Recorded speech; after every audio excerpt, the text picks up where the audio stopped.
In this episode, we're talking about the 4 biggest, dirtiest lies that you've always been told about money.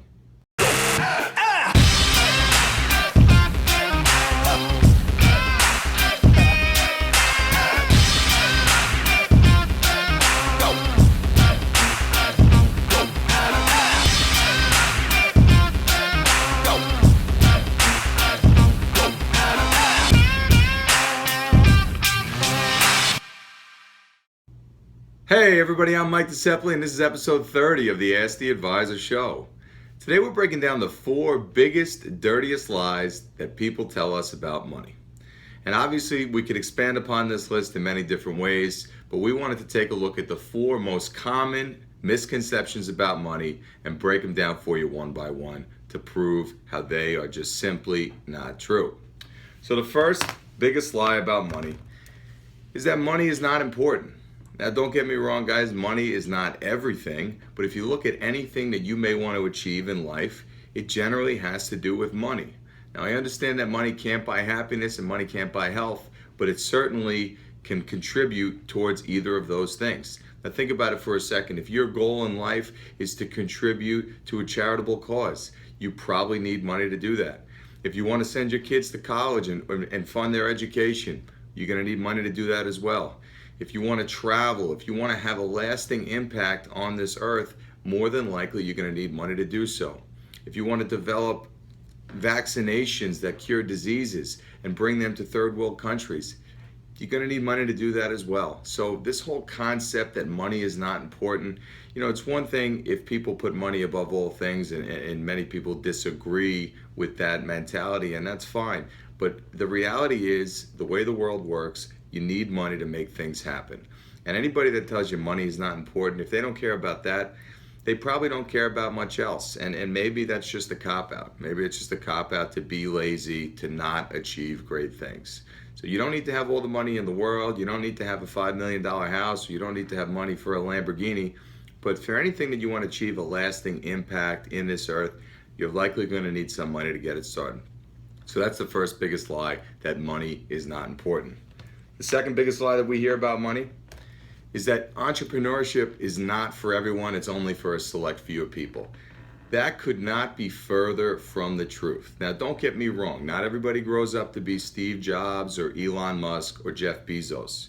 However, to own and operate a small business, to make yourself $50,000, $100,000, $150,000 a year, that is not something that is reserved just for a select few. There is no greater time in American history to start a business than right now. Entrepreneurship is on the rise. It's something that's more achievable and attainable than it has ever been in the past. There's a lot of financial resources available to people to get their business started, whether it's through Small Business Association or other lending institutions. And there's so much information on the internet available to you to help you learn what you need to do to excel in your craft or your trade.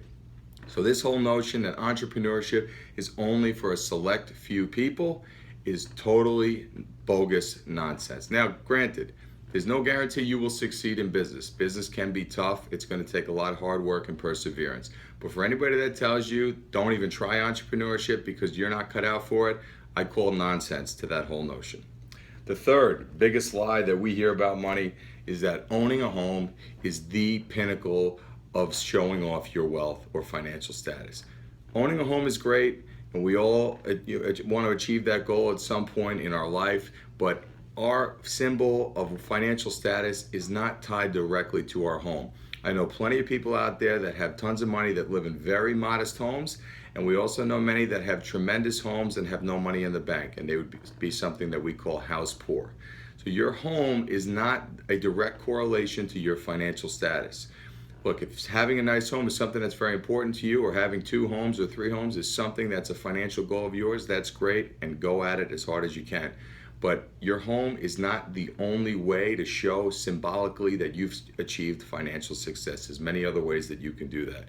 And generally, the people that spend more wisely when they're purchasing a home, buying the right size home versus purchasing a home that may be too expensive and stretch them well beyond their means, is a much better idea for long-term financial success. So again, Owning a home is great, but it is not the pinnacle or symbol of success that people think that it is. And the fourth biggest lie that we hear about money is that little expenses don't matter. Or as people say, don't sweat the small stuff.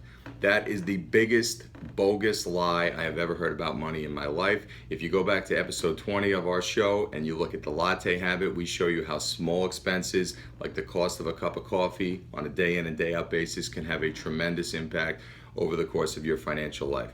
In the example we ran, the average coffee drinker can save themselves over a couple $100,000 through the course of their career by bringing coffee to work instead of spending money every day on the run. So this whole concept that little expenses do not matter is a total bogus lie. Keep an eye on the expenditures that you have on a month in and month out basis in your budget. $2, $3, $4 here and there definitely adds up. Those trips to CVS where you went in for one thing and came out $29 later, these things all add up. So this notion that little expenses don't matter or little leaks don't sink a big ship is a total bogus lie. Pay attention to your expenditures and make sure you know where your money's going. So those are just a couple, those are four of the biggest lies that we hear about money.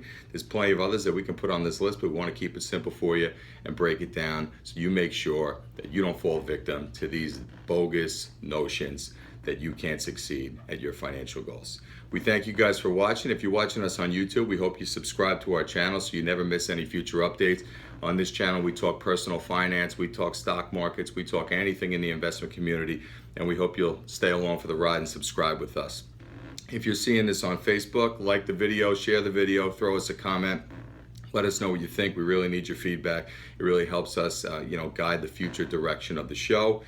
On Twitter, stick up with us on Twitter. If you have a question you want to hear us answer, send us a tweet using the hashtag AskTheAdvisor. Like I said, stock market, personal finance, investing, wisdom, anything you want to ask, I'll be happy to answer that for you. And of course, Instagram, we're on Instagram at AskTheAdvisor. If you're on there, please follow us. We put a lot of updates on there. We try to give you as much motivational, educational, and financial wisdom that we can. Thank you guys so much for watching our show. It really means a lot to me, all the support that we've gotten over the past 6 months, and we're really looking forward to what's coming in the weeks and months ahead. Thank you guys. We'll see you back next week for episode 31.